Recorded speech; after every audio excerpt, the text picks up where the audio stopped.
Hello students, welcome to the chemistry class. This is lecture 12 of the atomic structure. So in last class we were discussing about the Bohr's model. Bohr's model हम start करने वाले थे, उससे पहले हमने क्या discuss किया था? Different type of spectrum like absorption and emission spectrum. ठीक है, तो आज की क्लास में हम बोर्स मॉडल डिस्कस करेंगे. कुछ पोस्टुलेट्स है बोर्स मॉडल के, हम उन पोस्टुलेट्स को पहले लिख लेते हैं, फिर वन बाय वन उनका डिस्कशन करेंगे. तो बोर्ड पे कुछ पोस्टुलेट लिखे हुए हैं, 1 2 3 पॉइंट्स, ये आप नोट करिए और उसके साथ ही हम यहां पे डिस्कशन स्टार्ट करते हैं. ठीक है, बोर्स मॉडल के बारे में.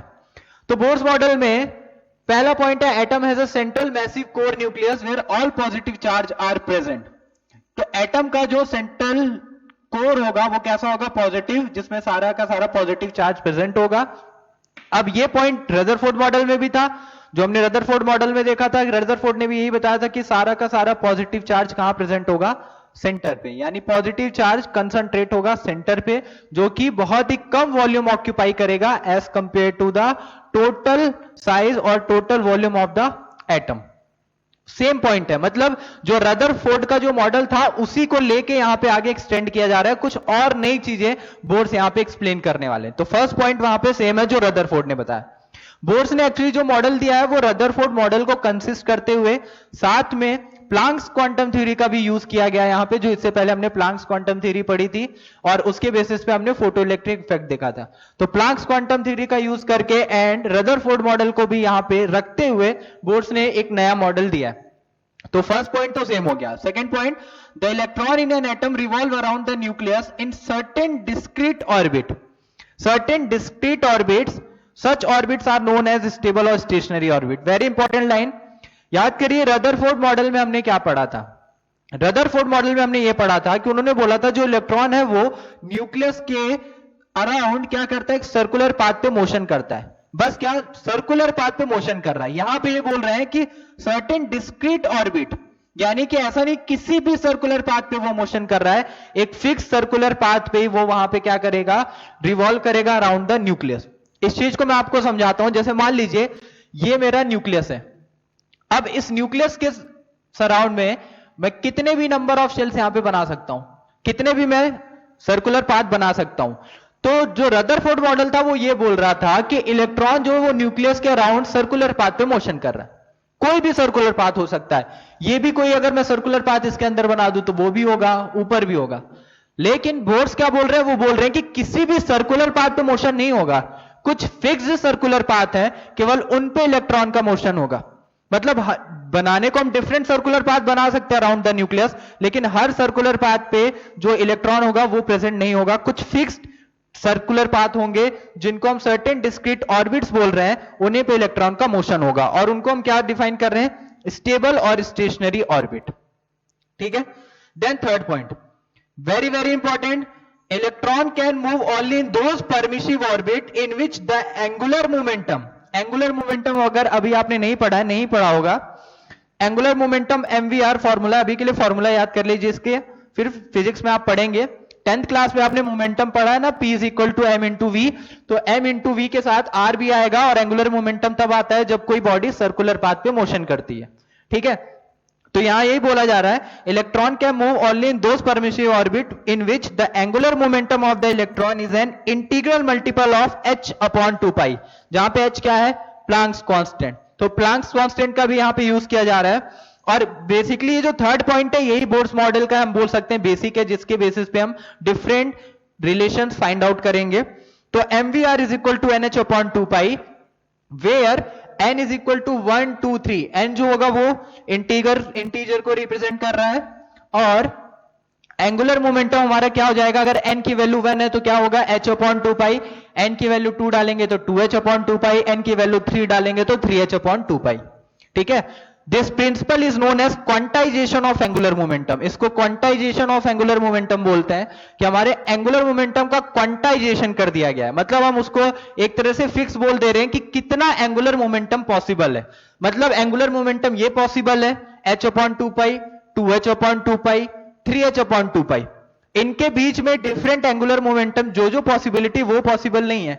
केवल इन फिक्स्ड ऑर्बिट्स में या ये फिक्स एंगुलर मोमेंटम ही पॉसिबल होगा. Then n is representing the shell number, n जो है वो उस ऑर्बिट को या उस सेल नंबर को रिप्रेजेंट कर रहा है। n की वैल्यू 1 2 3 हम जो रिप्रेजेंट कर रहे हैं यहाँ पे।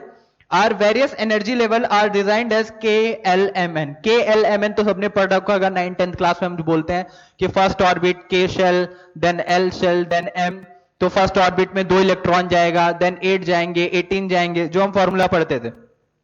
सो यहाँ पे KLMN ये n को ही रिप्रेजेंट कर रहे हैं, जो कि क्या होंगे, डिफरेंट नंबर ऑफ शेल्स होंगे, और उनके अकॉर्डिंग एक सर्टेन एंगुलर मोमेंटम मिलेगा, और उन्हीं इलेक्ट्रॉन केवल उन्हीं ऑर्बिट में प्रेजेंट होगा या उन्हीं ऑर्बिट में मूवमेंट करेगा अराउंड द न्यूक्लियस, जिनका एंगुलर मोमेंटम NH/2π होगा।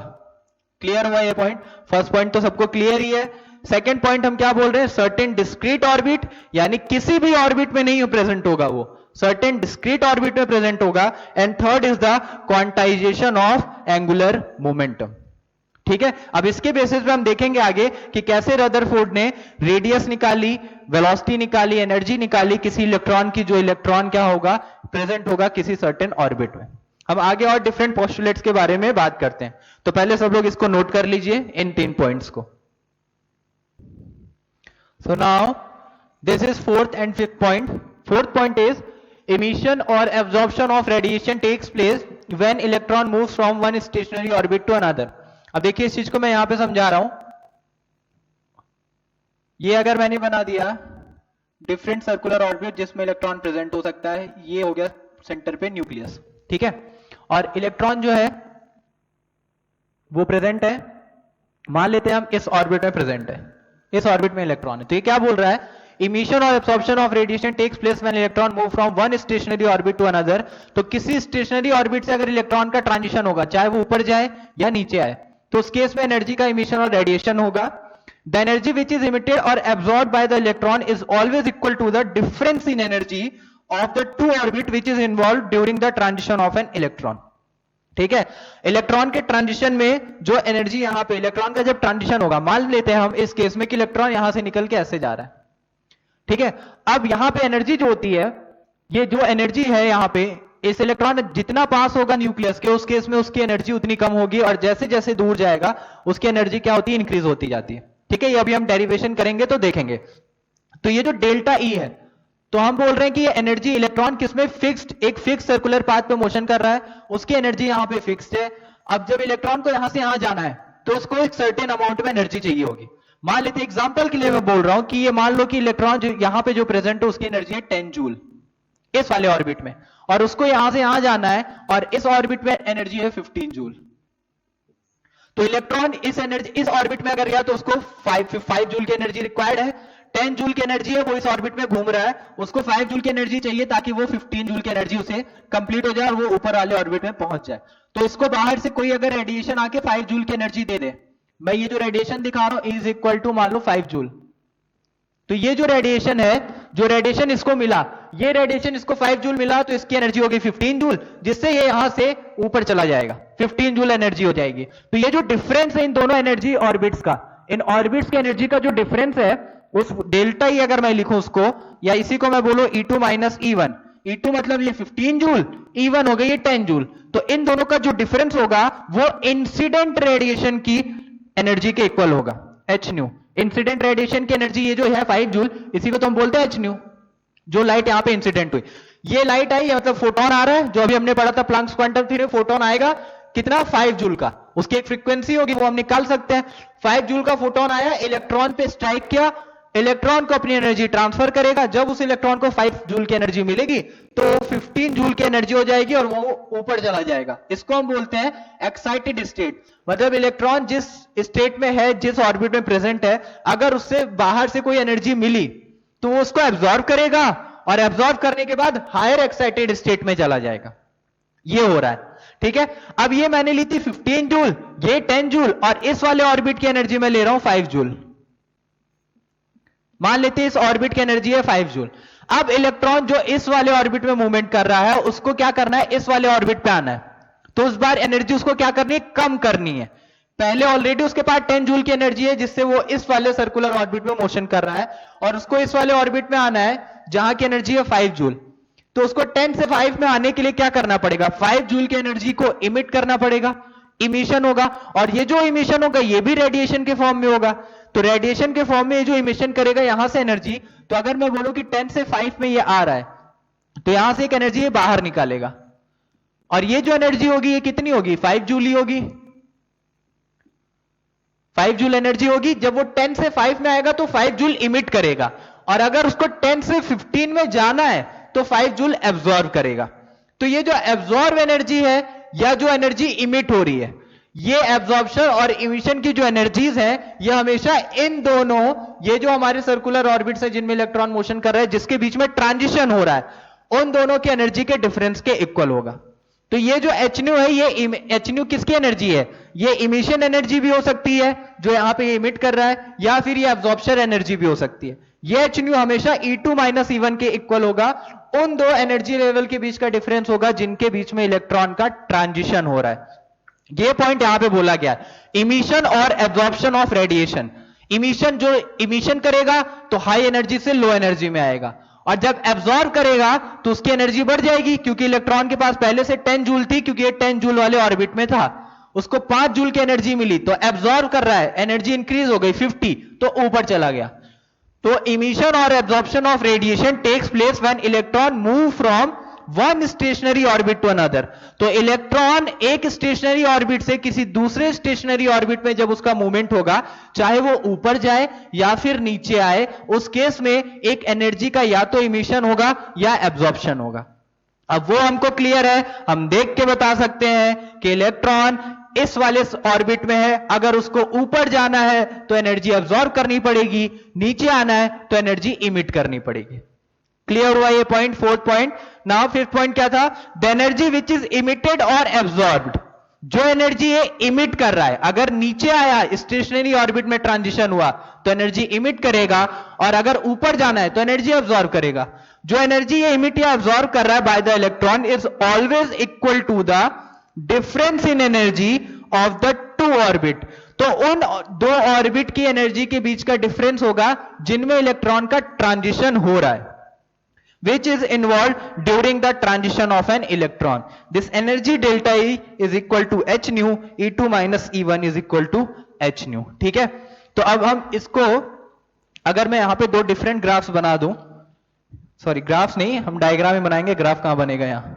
सो ये मेरा सर्कुलर ऑर्बिट है और मैं इलेक्ट्रॉन यहां दिखा रहा हूं, और इस इलेक्ट्रॉन को मुझे यहां भेजना है, तो ये बाहर से एक एनर्जी अब्सॉर्ब कर रहा है। इसकी डायरेक्शन देखिए, मैं ये दिखा रहा हूं, ये डायरेक्शन आ रही है, एक लाइट या फिर कोई भी रेडिएशन इंसिडेंट हुआ जिसको ये इलेक्ट्रॉन एब्सॉर्ब करेगा। जब एब्सॉर्ब करेगा तो एनर्जी बढ़ जाएगी, फोटोन आया, फोटोन आके स्ट्राइक किया तो एनर्जी बढ़ जाएगी। इस एनर्जी को लेके ये यहां चला गया।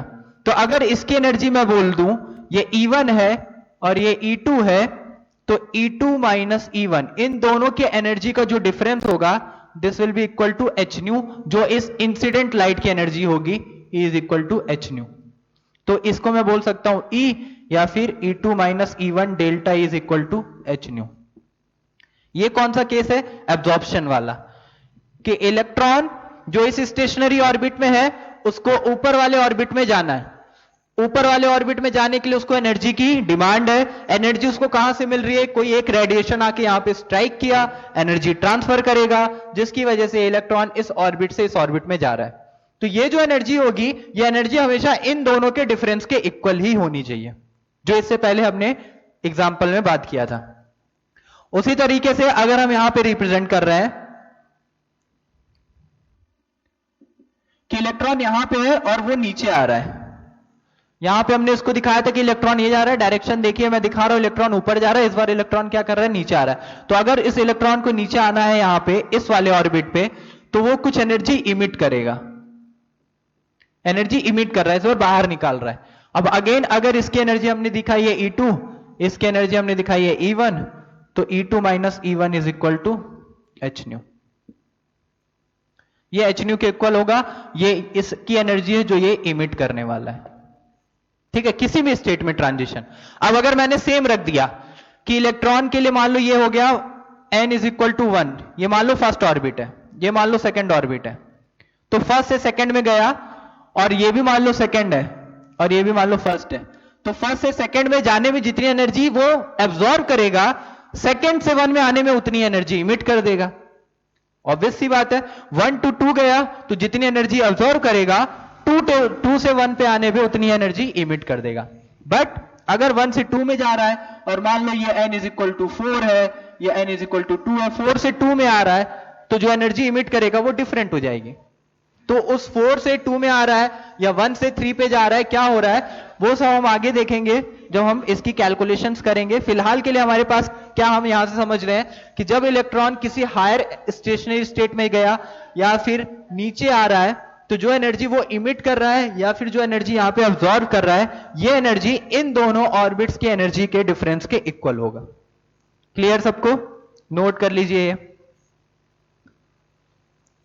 देन मैं आपको यहां पे 6 पॉइंट लिखता हूं। 6 पॉइंट जो होगा हमारा,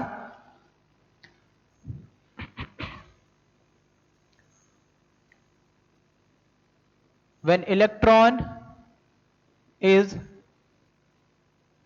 present in the ground state, then n is equal to 1. When electron is present in the ground state, then it absorb energy and reach to the excited state.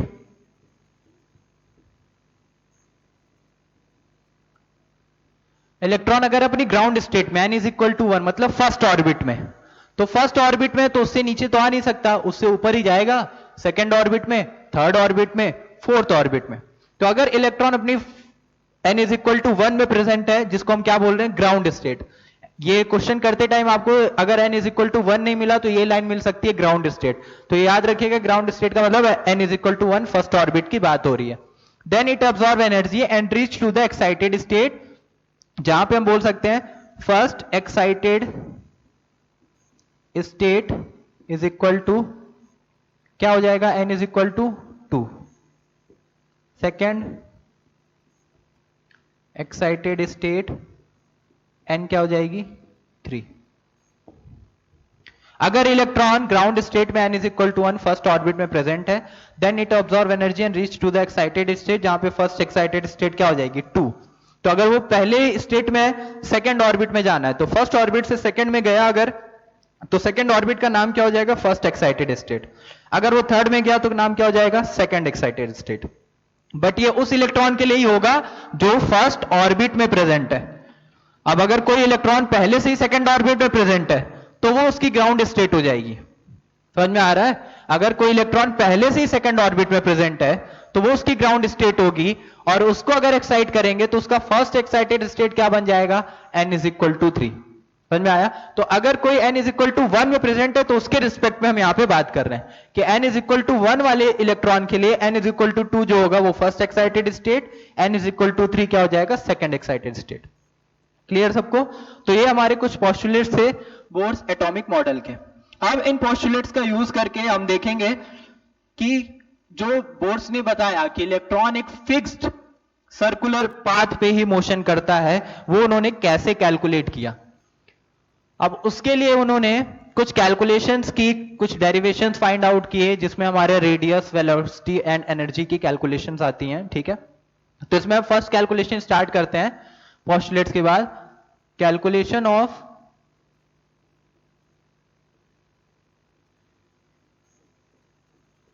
Bourse radius,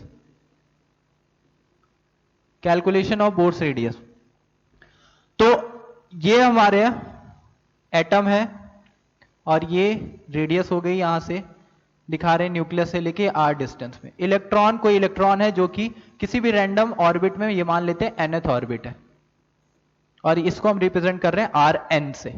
ठीक है, Rn से represent कर रहे हैं nth orbit के respect में। तो nth orbit, electron जिस ऑर्बिट में मूवमेंट कर रहा है उसकी रेडियस कैलकुलेट कैसे करेंगे कि जिस ऑर्बिट में, फर्स्ट ऑर्बिट में, सेकंड ऑर्बिट में, थर्ड ऑर्बिट में, तो उसकी रेडियस क्या आएगी, यानी न्यूक्लियस से कितने डिस्टेंस पे वो प्रेजेंट होगा, वो यहां पे हम कैलकुलेट कर सकते हैं। अब उसके लिए स्टार्ट करते हैं हम। तो अगर हम बात करें पहले पॉइंट की, this is positive charge, electron जो कि प्रेजेंट होगा इस ऑर्बिट में और सर्कुलर पाथ पे मोशन कर रहा है। तो ये इलेक्ट्रॉन इस सर्कुलर पाथ पे मोशन कर रहा है और पॉजिटिव चार्ज सेंटर पे है, क्या लगेगा? Electrostatic force of attraction. पढ़ा था हमने, इलेक्ट्रोस्टैटिक फोर्स ऑफ अट्रैक्शन एक यहां पे काम कर रहा होगा, ठीक है। तो अगर मैं इसको लिख दूं F, फोर्स दिखा रहा हूं मैं, इलेक्ट्रोस्टैटिक वैल्यू क्या आएगी इसकी? 1/4πε0 Q1 Q2 by R square. पढ़ा था ये हमने जब हम रदरफोर्ड मॉडल में भी डेरिवेशन कर रहे थे। Q1 Q2 क्या थे? दो चार्ज थे। यहां पे Q1 Q2 क्या है? Q1 Q2 क्या रिप्रेजेंट कर रहा है? अगर मैं Q1 को मान लो बोल दूं कि वो इलेक्ट्रॉन है, जो पहला चार्ज, अगर इसको मैंने पहला ले लिया तो इलेक्ट्रॉन हो गया फर्स्ट चार्ज, ठीक है। Q2 क्या है? Second charge. सेकंड चार्ज क्या है? हमारा न्यूक्लियस हो जाएगा अगर हमने फर्स्ट इलेक्ट्रॉन को ले लिया। तो एक चार्ज इलेक्ट्रॉन है, एक चार्ज न्यूक्लियस है। तो this is electron and nucleus पे जो पॉजिटिव चार्ज है, पॉजिटिव चार्ज ऑन न्यूक्लियस, ठीक है। तो Q1 हमारा क्या आ जाएगा? E हमने पढ़ा था। एंड Q2 क्या लिखेंगे? Q2 will be equal to ZE। Z क्या होगा? Atomic number of that atom, जिस एटम के हम रिस्पेक्ट में बात कर रहे हैं। किसी भी एटम की हम बात कर रहे हैं कि जो भी एटम है, जो एटॉमिक नंबर, अब Z मान लो हमने ले लिया 10, Z हमने ले लिया 20, कोई भी एलिमेंट ले सकते हैं, उसका एक एटम होगा, उसमें इलेक्ट्रॉन रिवॉल्व कर रहा होगा अराउंड द न्यूक्लियस। तो इलेक्ट्रॉन रिवॉल्व कर रहा है अराउंड द न्यूक्लियस। तो अगर मैं Z एटॉमिक नंबर वाले किसी एलिमेंट की बात कर रहा हूं तो उसके कितने प्रोटॉन प्रेजेंट होंगे? Z होंगे, तो टोटल ZE चार्ज बन जाएगा। क्लियर है ना सबको? सेम रदरफोर्ड मॉडल में हमने किया था, जहां पे गोल्ड फॉइल पे हम जो इंसिडेंट होते थे अल्फा पार्टिकल, तो Q1 अल्फा पार्टिकल, Q2 हमने लिया था ZE in case of Rutherford model. So ZE हो जाएगा Q2 Q1। बाकी आपको पता है 1/4πε0 हमने रखा था 9 × 10⁹। ये R क्या था? Distance, distance between both charge. तो यहां पे दोनों चार्ज के बीच में डिस्टेंस क्या हमने लिया है? RN, ठीक है। ये हो गया F इलेक्ट्रोस्टैटिक फोर्स, जो कि इस निगेटिव और पॉजिटिव चार्ज के बीच में काम करेगा। दूसरी चीज, जब कोई पार्टिकल, जो हम यहां पे इलेक्ट्रॉन ले रहे हैं, जो कि एक सर्कुलर पाथ पे मोशन कर रहा है, तो कोई भी बॉडी जब एक सर्कुलर पाथ पे मोशन करती है तो उस पे एक सेंट्रीपिटल फोर्स लगता है। ये शायद आपने अभी नहीं पढ़ा होगा, सेंट्रीपिटल फोर्स। और ये सेंट्रीपिटल फोर्स की जो वैल्यू होती है, दिस इज mv²/r, और ये सेंट्रीपिटल फोर्स लगता है टुवर्ड्स द सेंटर, ठीक है, टुवर्ड्स द सेंटर लगेगा। साथ में एक सेंट्रीफ्यूगल फोर्स है। अब इसी सेंट्रीपिटल फोर्स के रिस्पेक्ट में हमारे पास एक सेंट्रीफ्यूगल फोर्स भी आता है, वो भी mv² है बाई r, और ये जो होगा away from the centre and opposite to the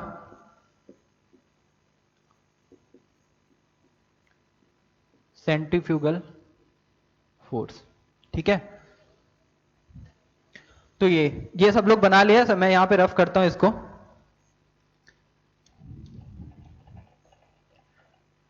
हम यहां पे ये दिखा रहे हैं कि कोई भी बॉडी, अब वो इलेक्ट्रॉन है, हमने लिया ही है m मास का, इलेक्ट्रॉन का मास तो आपको पता ही है, इलेक्ट्रॉन घूम रहा है, ठीक है। तो ये कंटिन्यूसली, तो यहां पे सेंटर की तरफ एक फोर्स लगेगा जो कि सेंट्रीपिटल फोर्स है, और इसी के अपोजिट डायरेक्शन में away from the centre and opposite to the centrifugal force जो होगा, सेंट्रीपिटल फोर्स जो होगा, वो कौन सा फोर्स होगा? सेंट्रीफ्यूगल फोर्स हो जाएगा।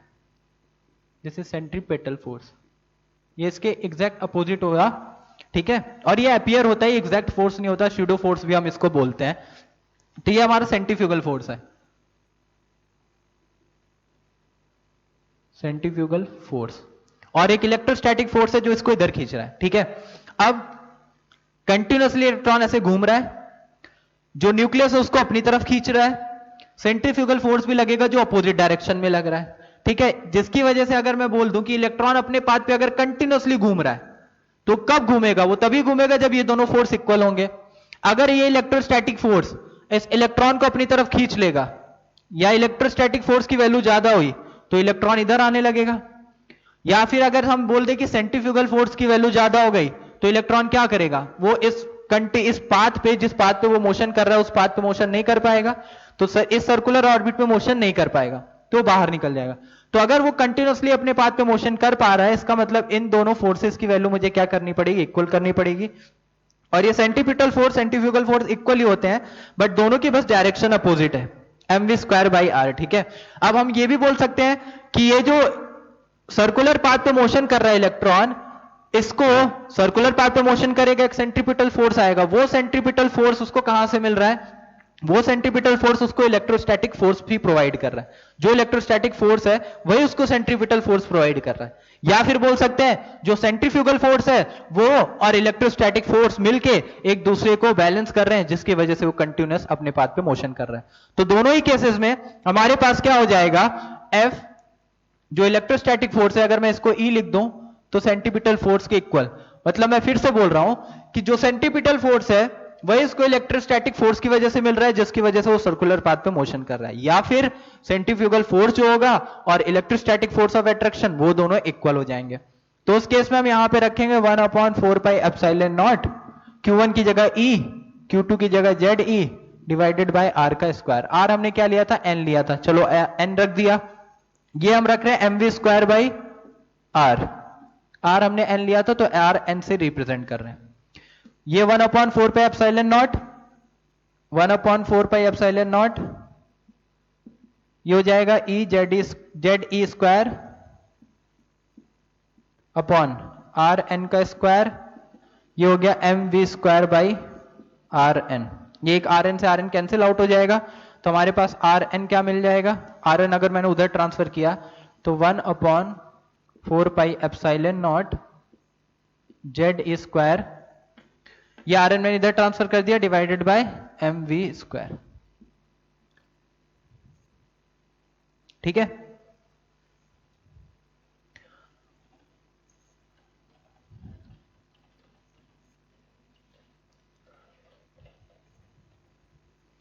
आगे अब हमने पढ़ा था बोर्ड्स के पोस्टुलेट से, इसी में आगे हम सॉल्व कर रहे हैं फ्रॉम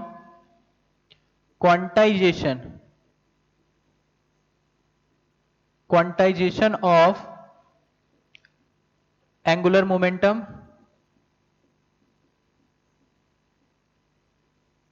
एंगुलर मोमेंटम में जो हमने क्वांटाइजेशन देखा था, from quantization of angular momentum mvr is equal to nh/2π, correct, nh/2π। अब ये mvr की वैल्यू हम वहां पे उठा के रख सकते हैं।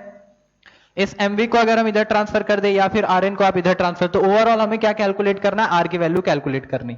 ठीक है, तो mvr is equal to nh/2π। अगर मैं v की वैल्यू उठा के वहां पे पुट कर दूं, like v is equal to nh/2πmr, ये v की वैल्यू मैं उस वाली इक्वेशन में रख रहा हूं, तो हमारे पास आ जाएगा rn इज इक्वल टू 1/4πε0 को मैंने लिख दिया k, क्योंकि ये कांस्टेंट वैल्यू है, 9 × 10⁹, इसको मैंने लिख दिया k, साथ में क्या है ZE square divided bye m v का स्क्वायर, v की ये वैल्यू मैं पुट कर दूंगा तो आ जाएगा nh/2πmr का स्क्वायर।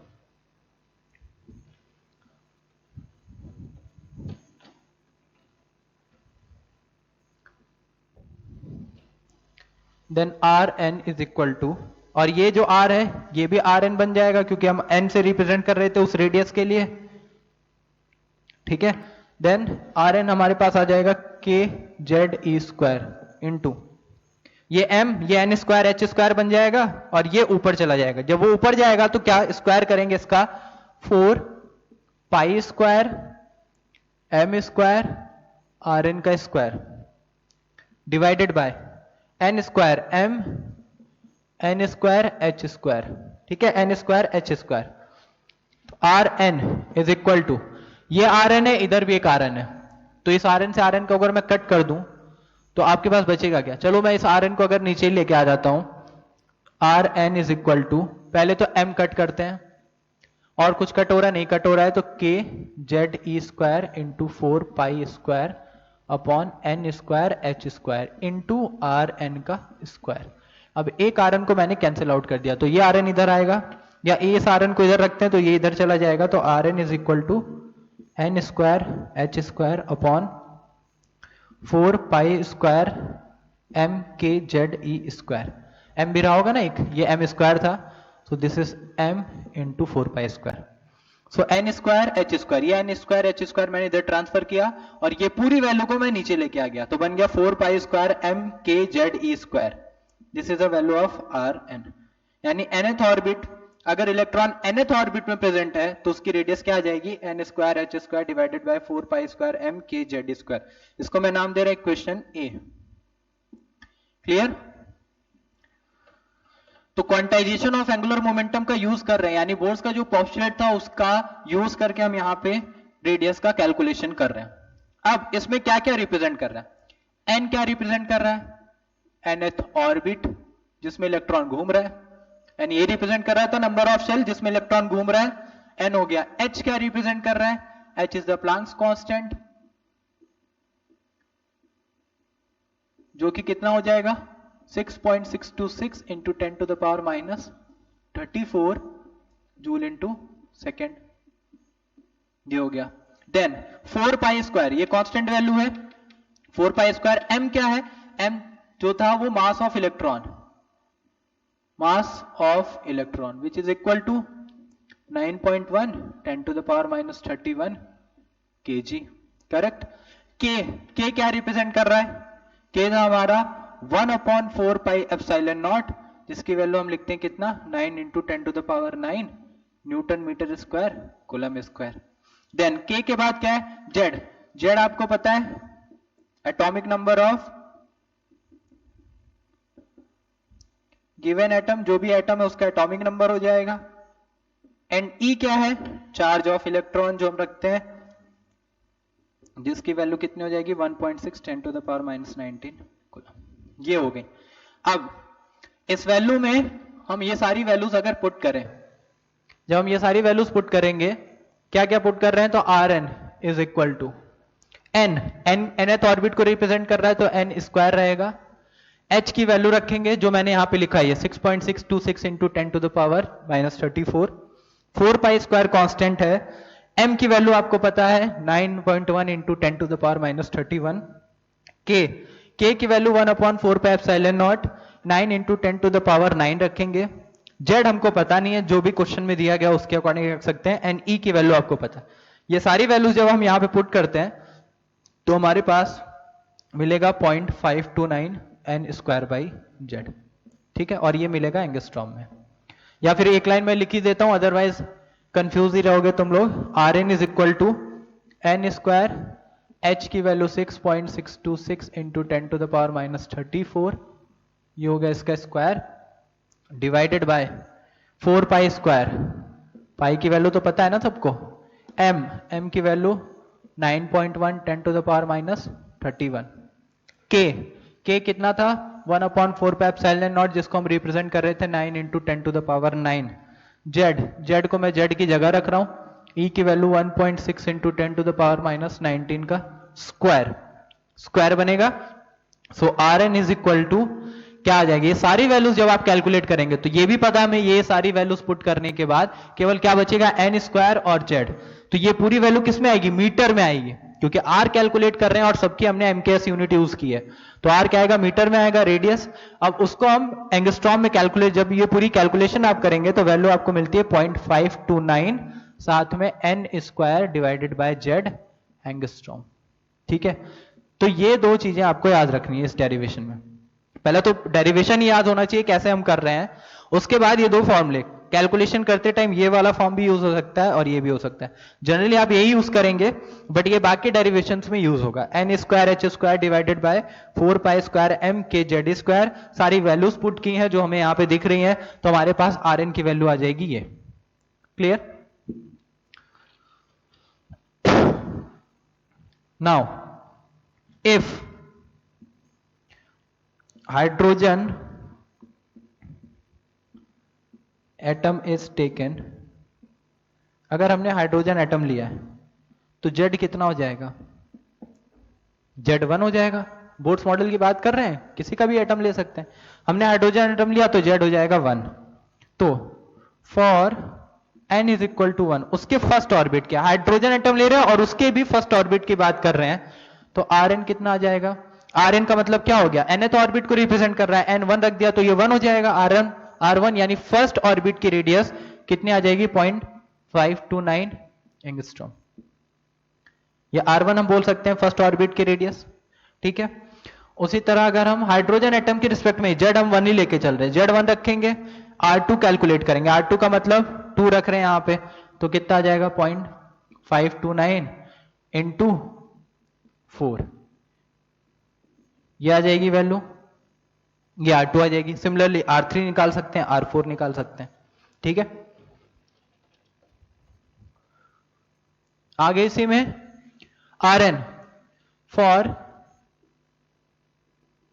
कांस्टेंट Z, अगर Z की वैल्यू कांस्टेंट है तो हम क्या बोल सकते हैं, R is directly proportional to किसके होगा, ये कांस्टेंट हो गया तो n square, R is directly proportional to n square. n क्या रिप्रेजेंट कर रहा था कि कौन सा ऑर्बिट की बात हो रही है, nth ऑर्बिट को।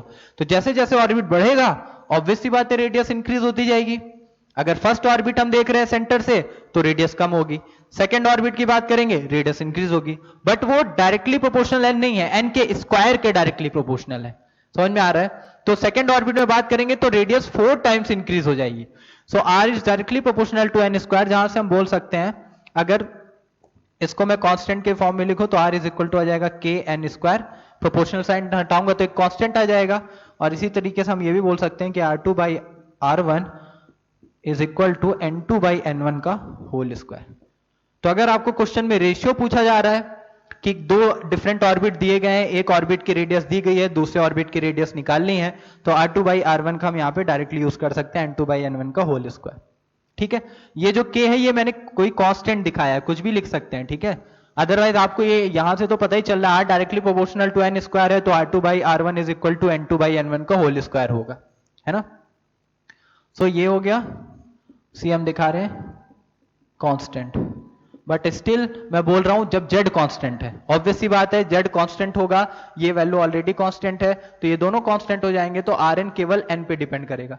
तो ये वैल्यू जो है 0.529 बाई z, ये यही कांस्टेंट c को रिप्रेजेंट कर रहा है, तो हमारे पास r2 बाई r1 हो जाएगा n2 बाई n1 का whole square. Clear.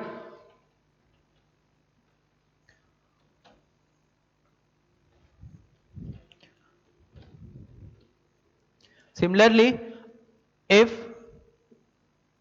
n is constant, अगर मैं n को कांस्टेंट कर दूं तो क्या हो जाएगा, r is directly proportional to 1 by z। अभी हमने फॉर्मूला पढ़ा r is equal to 0.529 n square by z। इस बार मैंने क्या n कांस्टेंट कर दिया, तो r inversely proportional to z हो जाएगा, ठीक है। तो यहां से अगर मैं रिलेशन निकाल लूंगा तो r2 by r1 is equal to z1 by z2, inversely proportional है तो r2 z2 चला जाएगा, r1 z1 चला जाएगा, जब n कांस्टेंट है। अगर दोनों वेरिएबल है, z भी वेरिएबल है n भी वेरिएबल है, तब तो हम सीधा सीधा फॉर्मूला लगाएंगे n z के रिस्पेक्ट में। क्लियर। क्वेश्चन करते टाइम ये सारी चीजें आपको हेल्प करेंगी, कैलकुलेशन इजी हो जाएंगी, ठीक है। नोट कर लिया सबने।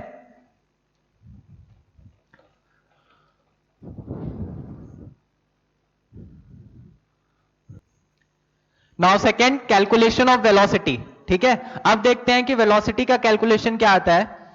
अगेन हमारा ये एटम है, ये न्यूक्लियस हो गया, और इलेक्ट्रॉन जो यहां पे मूव कर रहा है उसकी हम ये टेंजेंशियल वेलोसिटी दिखा रहे हैं, दिस इज v, ठीक है।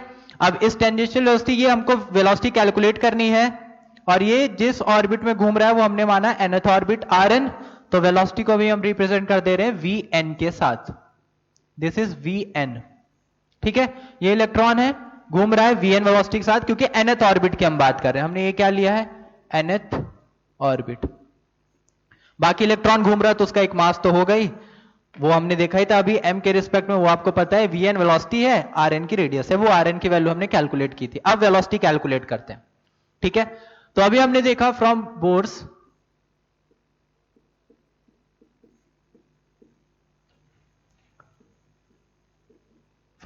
पॉस्टुलेट, बोर्स के पॉस्टुलेट से mvr is equal to nh upon 2 pi, angular momentum क्या होगा nh अपॉन 2 पाई के इक्वल होगा। सो यहां से v कैलकुलेट करेंगे तो v कितना आ जाएगा nh अपॉन 2 पाई mr, ये v आ गया। अब फ्रॉम इक्वेशन a जो हमने इक्वेशन ए बनाई थी, वहां से हमने आर की वैल्यू निकाली थी। आर की वैल्यू हमने रखी थी क्या, n square H square upon 4 pi square M के जेड ए स्क्वायर। आर की वैल्यू निकाली थी n square H square upon 4 pi square M के जेड ई स्क्वायर। तो इसको हम यहां पे उठा के पुट कर देंगे।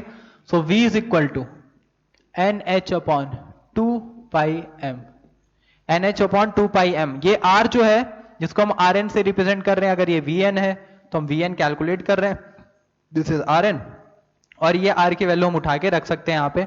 r की वैल्यू हम यहाँ पे पुट करेंगे तो हमारे पास क्या आ जाएगा, N square H square divided by 4 pi square M के जेड ई स्क्वायर।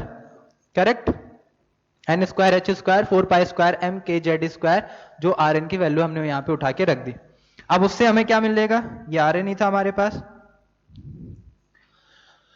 v, इस चीज को हम ऊपर लेके चले जाएंगे तो हमारे पास हो जाएगा एन एच, ये ऊपर गया तो बन जाएगा 4 पाई स्क्वायर एम के Z E square divided by 2 pi m into n square H square. v is equal to, हम इसको कट कर रहे हैं 2 से, ये 2 कट कर दिया, अगर पाई से पाई कट कर दिया, m से m कट कर दिया, तो m तो पूरा ही कैंसिल आउट हो जाएगा, एक NH कैंसिल आउट हो जाएगा, तो बचेगा क्या 2 पाई।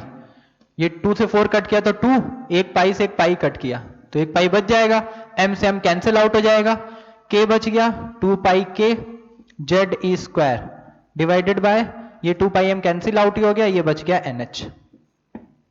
करेक्ट, NH बच गया नीचे क्योंकि NH इसको कैंसिल आउट करेगा, तो अगर NH को हम कैंसिल आउट कर रहे हैं, एन स्क्वायर एच स्क्वायर है, तो NH बच गया और ऊपर क्या बच जाएगा 2 पाई के जेड ई स्क्वायर।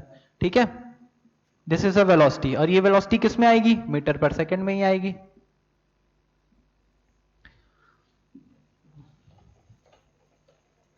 तो यहां से वेलोसिटी को अब आगे हम सॉल्व करें। अब अगेन इस चीज को भी मैं रफ कर देता हूं, एंड वैल्यूज पुट करते हैं यहां पे। अगेन हमारे पास क्या क्या चाहिए, 2 पाई कांस्टेंट है, 2 पाई कांस्टेंट है, k similarly 1 upon 4 pi epsilon naught, इसकी वैल्यू हो जाएगी 9 into 10 to the power 9 newton metre square पर coulomb square. K z, z हमारे पास क्या हो जाएगा, वो तो जेड एटॉमिक नंबर को रिप्रेजेंट कर रहा है, तो आपको पता ही है। ई की वैल्यू हमारे पास है 1.6 10 to the power minus 19, and then n तो nth ऑर्बिट को रिप्रेजेंट कर रहा है जिसमें इलेक्ट्रॉन घूम रहा था, एंड एच क्या है, Planck's constant 626 10 to the power minus 34 joule into second. ये वैल्यूज उठा के हम यहां पे रखेंगे v में, तो v हमें क्या मिलेगा, 2 पाई गया कांस्टेंट है, k की वैल्यू ये उठा के रखेंगे, z तो रख देते हैं 2 pi k 9 into 10 to the power 9 z, e की वैल्यू क्या आ जाएगी 1.6 into 10 to the power minus 19 का square E square divided by क्या है N H, N and H की value 6.626 10 to the power minus 34।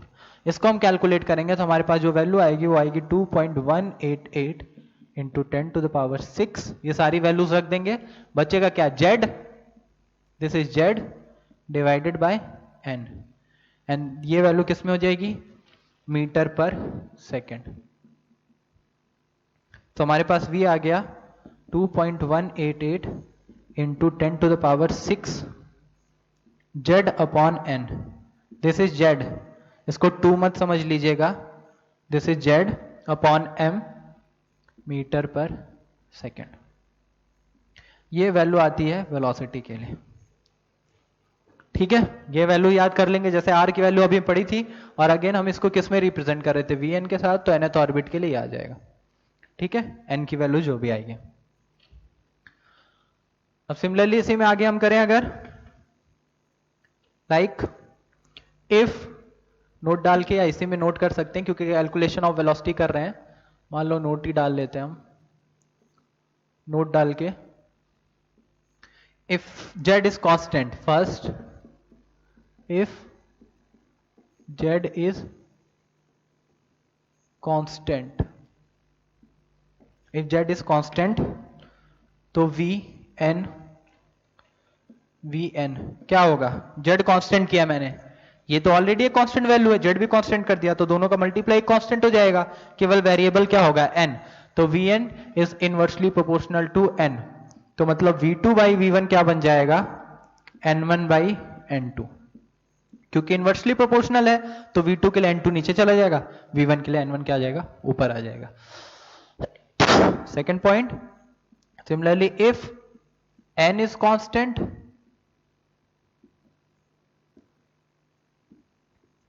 Then Vn क्या हो जाएगा, N कांस्टेंट किया, ये कांस्टेंट N कांस्टेंट, तो बचेगा variable Z directly proportional to Z, so V2 by V1 अगर हम निकालेंगे तो आ जाएगा Z2 बाई Z1,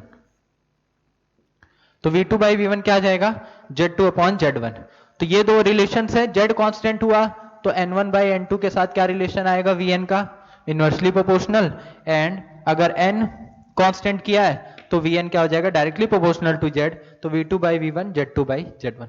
ठीक है, ये इस तरह के से रिलेशन हम निकाल रहे हैं। N आपको पता है उस नंबर ऑफ ऑर्बिट को रिप्रेजेंट कर रहा है जिसमें इलेक्ट्रॉन घूम रहा है, ठीक है, और उसकी वेलोसिटी ये आएगी। तो आप देख सकते हैं हम वेलोसिटी, तो अगर मुझे बोला जाए हाइड्रोजन एटम के लिए तो Z की वैल्यू 1, अब हाइड्रोजन एटम के फर्स्ट ऑर्बिट में वेलोसिटी क्या होगी, तो N की जगह क्या रखूंगा 1, जेड तो पहले कांस्टेंट कर दिया, मैं हाइड्रोजन एटम के रिस्पेक्ट में बात कर रहा हूं। अब हाइड्रोजन एटम के अगर पहले ऑर्बिट में इलेक्ट्रॉन है तो एन की वैल्यू रख देंगे 1, तो वेलोसिटी कितनी आ जाएगी इतनी, यानी इस वेलोसिटी से इलेक्ट्रॉन पहले ऑर्बिट में घूमेगा। फिर अगर मैंने एन की वैल्यू हाइड्रोजन एटम के लिए 2 रख दी तो जेड की वैल्यू 1 रहेगी, एन की वैल्यू रखेंगे 2, तो वेलोसिटी कितनी आ जाएगी 2.188 इंटू 10⁶ डिवाइडेड बाई 2, तो वो वेलोसिटी से इलेक्ट्रॉन सेकंड ऑर्बिट में घूमेगा। तो इलेक्ट्रॉन की जो वेलोसिटी है वो उसके ऑर्बिट पे डिपेंड कर रही है कि किस ऑर्बिट में इलेक्ट्रॉन प्रेजेंट है। इलेक्ट्रॉन जिस भी ऑर्बिट में होगा उसके अकॉर्डिंग उसकी वेलोसिटी आ रही है। फर्स्ट ऑर्बिट में फिक्स है, सेकंड ऑर्बिट में फिक्स है, थर्ड ऑर्बिट में फिक्स है। तो एक कांस्टेंट वेलोसिटी के साथ इलेक्ट्रॉन क्या कर रहा है, मोशन कर रहा है अराउंड द न्यूक्लियस। क्लियर सबको? तो ये हमारा रेडियस एंड वेलोसिटी का कैलकुलेशन था बोर्स मॉडल में। तो किसी भी nth ऑर्बिट के लिए रेडियस निकाली जा सकती है और किसी भी nth ऑर्बिट के लिए वेलोसिटी कैलकुलेट की जा सकती है। तो इलेक्ट्रॉन एक फिक्स्ड वेलोसिटी से कंटिन्यूअसली अपने पाथ पे मोशन करता रहेगा around the nucleus in the given orbit. जो भी ऑर्बिट हमारे पास दिया गया है वो हम कैलकुलेट कर सकते हैं with the help of this formulas. ठीक है, ठीक है। So these were the value of r and v, radius and velocity का कैलकुलेशन। ठीक है, सबको क्लियर हो गया ये? तो पहले आज सब लोग बोर्स मॉडल के जो पोस्टुलेट्स हमने दिए हैं उस पोस्टुलेट्स के बारे में पढ़ेंगे एंड देन उसके बेसिस पे जो हमने आर एंड वी का कैलकुलेशन किया है। मैंने फिर बताया जो थर्ड पॉइंट हमने लिखा था क्वांटाइजेशन ऑफ एंगुलर मोमेंटम, जो कि हमारा क्या था, m v r is equal to n h upon 2 pi. Quantization of electron जो था, क्वांटाइजेशन ऑफ एंगुलर मोमेंटम, ये सबसे इंपॉर्टेंट पॉइंट है किसका, बोर्स मॉडल का, और इसकी हेल्प से ही हमने कैलकुलेशन जो रेडियस निकाली, वेलोसिटी निकाली है। ठीक है, ये इंपॉर्टेंट पॉइंट हो गया। एक चीज और